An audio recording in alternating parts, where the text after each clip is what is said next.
Bonsoir à tous et à toutes, bienvenue dans un nouvel épisode de Catch the Ball FR, match de l'année, Baltimore Ravens contre Pittsburgh Steelers, 18-16, victoire des Steelers. On est avec Hugo pour en parler. Comment ça va, Hugo?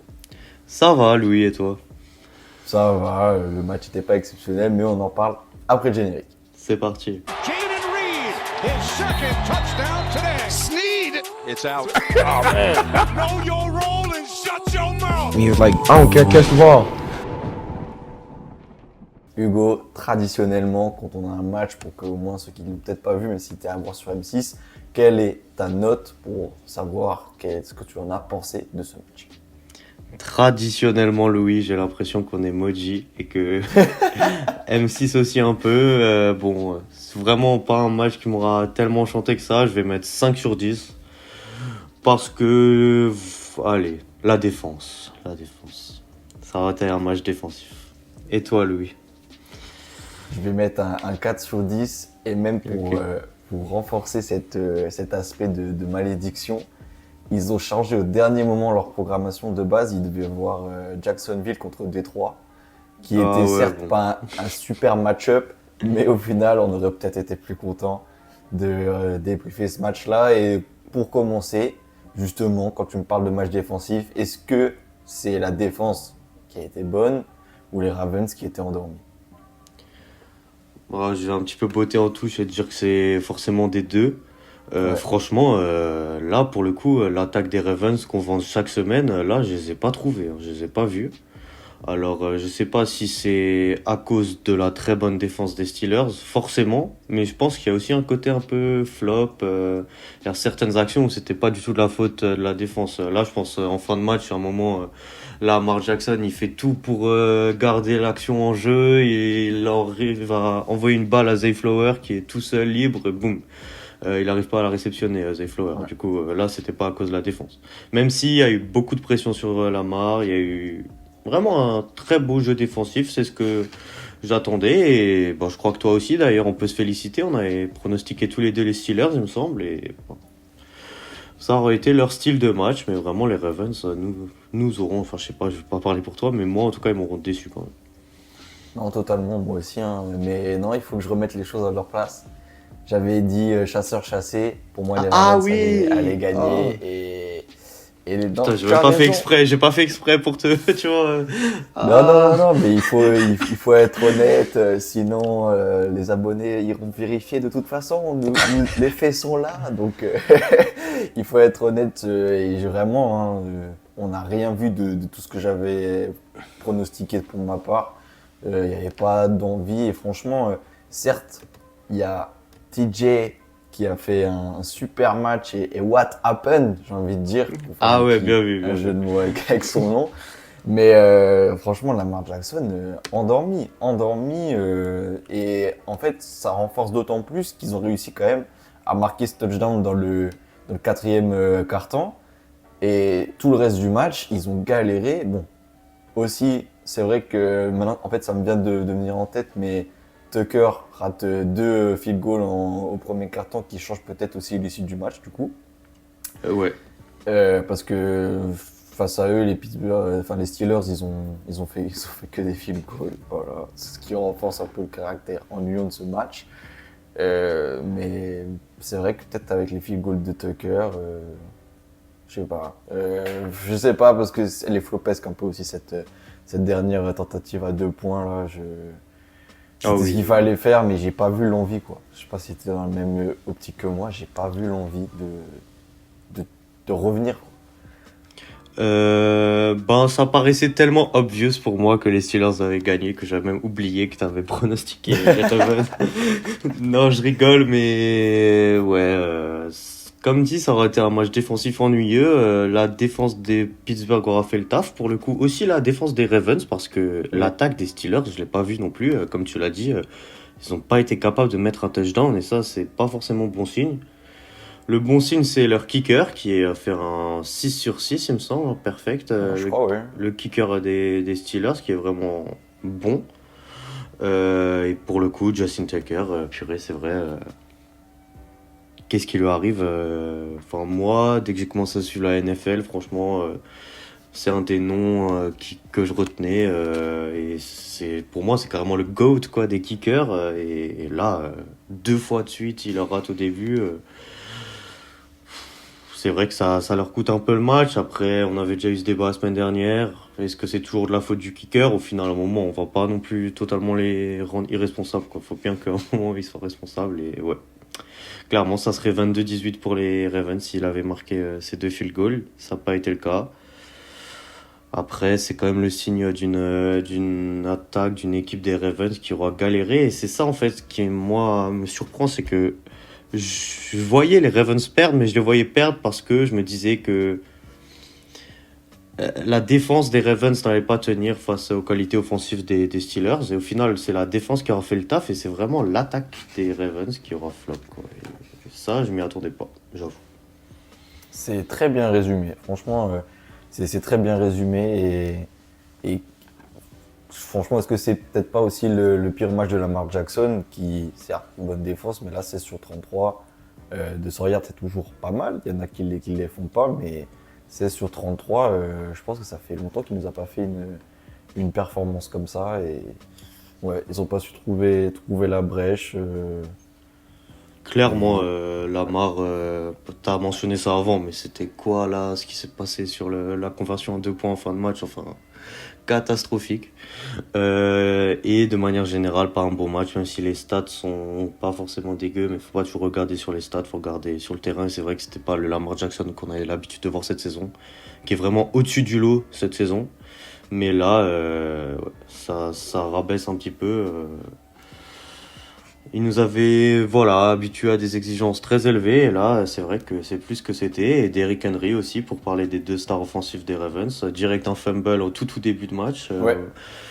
Franchement, il aura été aussi absent. Vraiment, les 2 stars de l'attaque des Ravens, là, je crois qu'elles ont oublié de faire le trajet à Pittsburgh. Hein. Elles étaient pas là. Non, c'est vrai, mais voilà, du coup, pour revenir sur le match dans sa globalité, c'est pour ça que souvent tu me dis, et tu le rementionnes, que j'aime pas beaucoup ces Steelers, c'est malheureusement, il n'y a pas la folie, quoi. On contrôle le match, et au final, c'est eux qui ont raison, puisqu'ils sortent avec la win, mais j'ai l'impression que c'est plus accepté que, par exemple, des Eagles, même s'il y a des trucs à côté pour les Eagles. À Pittsburgh, on est content avec la win. En plus, du coup, voilà, premier division game pour Baltimore et Pittsburgh fait la superbe opération en battant ses Ravens à domicile. C'est vrai, ils font la super opération, ils prennent la tête de l'AFC Nord. On les attendait, on avait toujours cette réserve sur OK, ils font des bons matchs, est-ce qu'ils vont réussir à gagner? Ils l'ont fait contre les Steelers. Contre les Ravens, pardon, du coup. À voir comment ça va continuer. Et je te donne raison, Louis, j'avoue.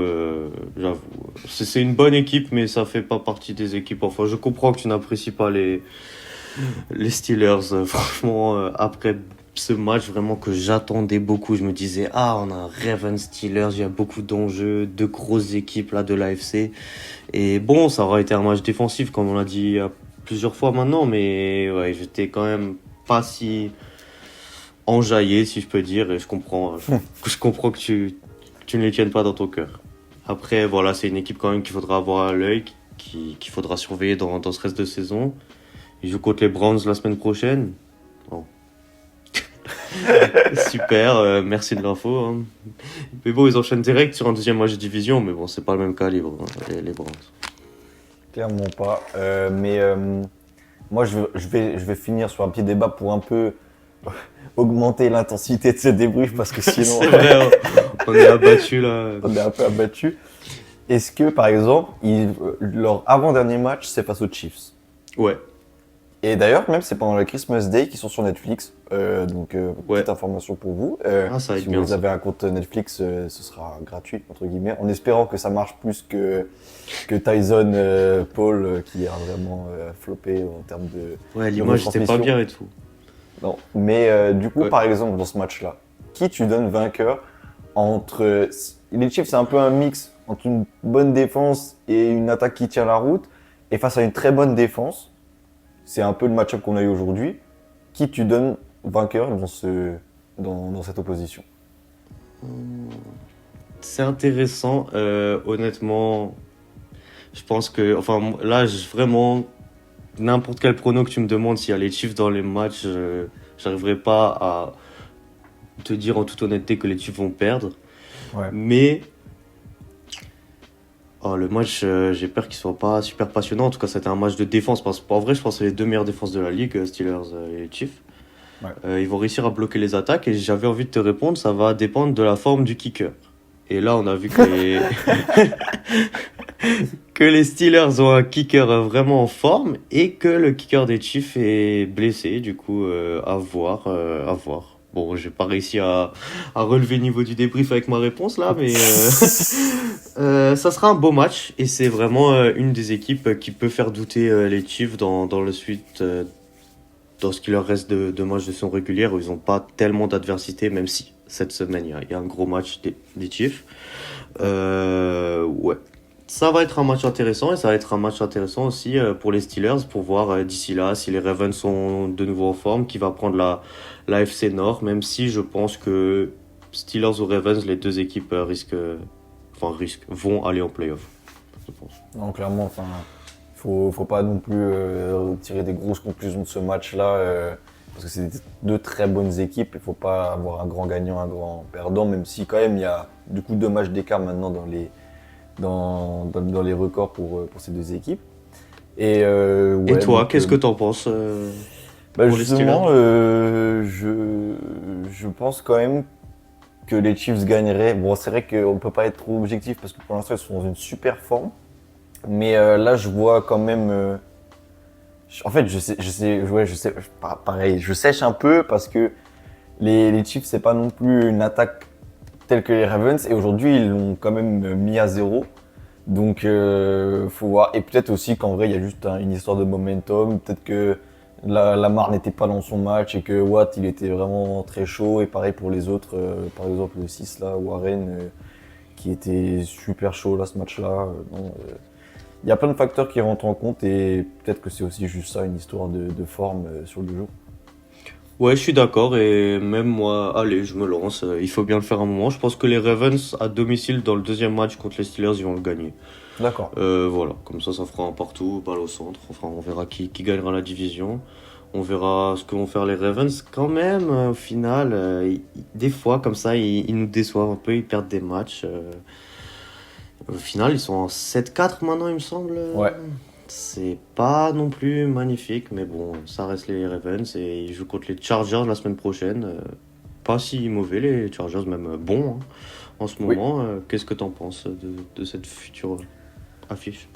Les Chargers sont quand même plus connus pour leur attaque. Donc c'est pas non plus la défense de Pittsburgh d'acier.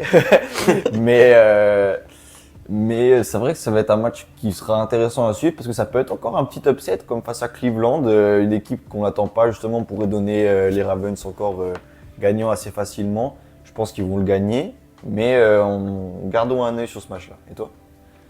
Gardons un œil sur ce match et moi je pense que les Ravens vont le gagner en vrai.